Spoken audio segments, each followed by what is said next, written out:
Hey everybody, it's Miss C, and today we are going to be learning about Native Americans and Native American history. So today we're going to be reading an article about Native Americans. I know that you just watched your Brain Pop video, which is great. Now you have some background knowledge and some information on who the Native Americans were. So we learned about the Agricultural Revolution, which took place um, tens of thousands of years ago. And that was the change from when people were hunter and gatherers and moved around a lot to find their food to being more advanced, and people were able to stay in one place because they started growing their own food and taking care of animals so that they could use them for milk, for butter, for eggs, and for meat.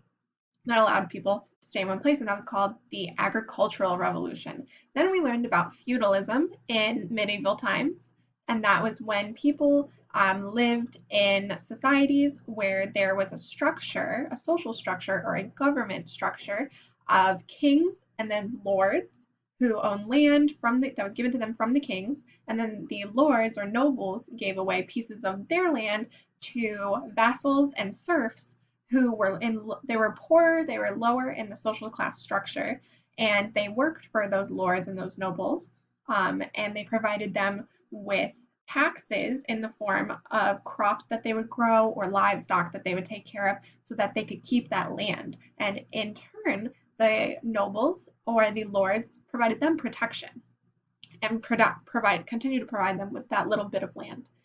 So now we are going to learn about Native Americans, and we know that after medieval times, we flash forward a little bit in time, in history, the Europeans traveled from Europe to the Americas.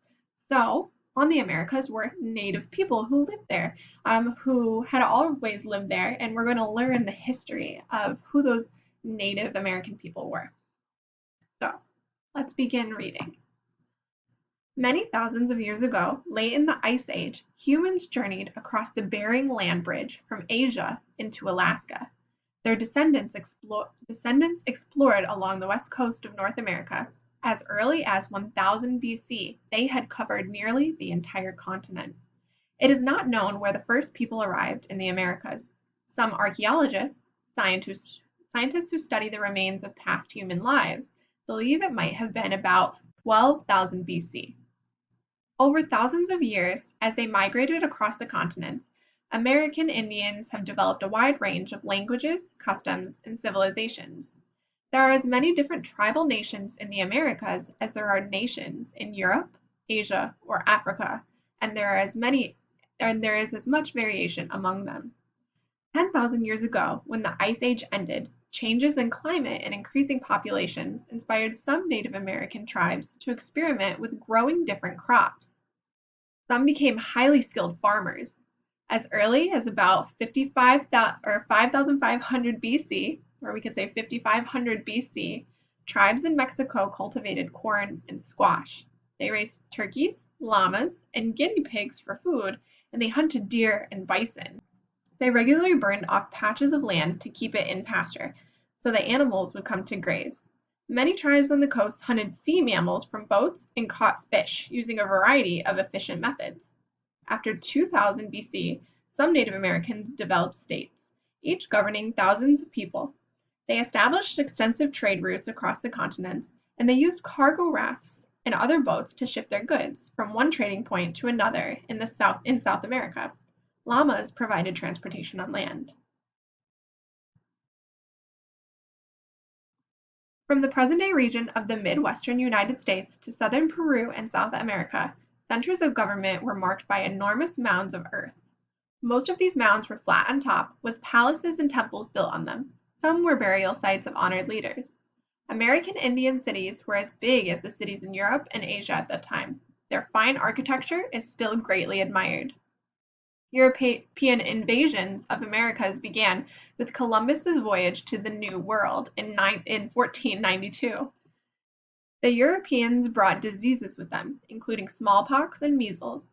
These unfamiliar diseases spread quickly among Native Americans. They wiped out the populations of many native cities. The Europeans started colonizing the Americas in order to cultivate new farmlands and create new jobs for the growing populations of Europe. To do so, they often fought Native American tribal nations for the land. Several factors gave the Europeans the advantage of these conflicts. First, they had some immunities to their own diseases. Thus, they were not as devastated by them as Native Americans were. Second, the Europeans had horses and guns, which overpowered the Native Americans' hand weapons and arrows in battle. Third, European settlements in the Americas grew at such a rate that the Europeans' descendants eventually outnumbered the native people. Native American tribal nations resisted colonization, but eventually many were forced to surrender their lands. In the regions of present-day southern Canada, the United States, and southern South America, survivors were gathered up and involuntarily moved to specific areas, called reservations. In Mexico, Central America, and northern South America, the native people were forced to live as peasants and laborers under Spanish rule. In the last few decades, development in transportation and earth-moving machinery have made it profitable for outsiders to colonize the tropical lowland forests. Now the way of life for those tribal nations, too, is threatened. Today, Native American populations across both continents are once again on the rise. Native American leaders are achieving greater political success in fighting for the rights of their people. In addition, recent widespread concern over human rights have prompted governments and others to respect Native American cultures and traditions when responding to their needs. So that is our little overview of Native American history. So we just learned about the history of how Native people first came to settle North America. So we know that they crossed the land bridge from Asia into Alaska a long, long time ago, as early as 1000 BC. We learned about Native Americans' life and their culture, how they lived or subsisted on farming, on hunting. And then we also learned about when Europeans invaded the Americas. So they came over to the Americas, which they called the New World, in 1492. And they came over on boats, and with them they brought disease that the Native Americans were not used to. Their immune systems had never been experienced those types of diseases, so a lot of people died because of the unfamiliar diseases. When the Europeans started colonizing the Americas, they came over and they wanted to cultivate new farmlands, create more jobs because they had a growing population in Europe, and they wanted to break away from the king's rule. And we also learned that when this all happened, there was a lot of violence. A lot of Native Americans were killed in fights, and they were pushed out of the areas where they were living to live on small reservations, much smaller than the land that they lived on before. But now we know that today there's a lot of growth, and there's a lot of progression towards positive things and equality happening for Native people, and more protection over their rights as people in the United States. So that is our bit on Native Americans, and I hope that you were able to go outside the other day because it was beautiful outside and get some fresh air. Please answer the exit ticket and hopefully go outside again today. All right, thanks everybody.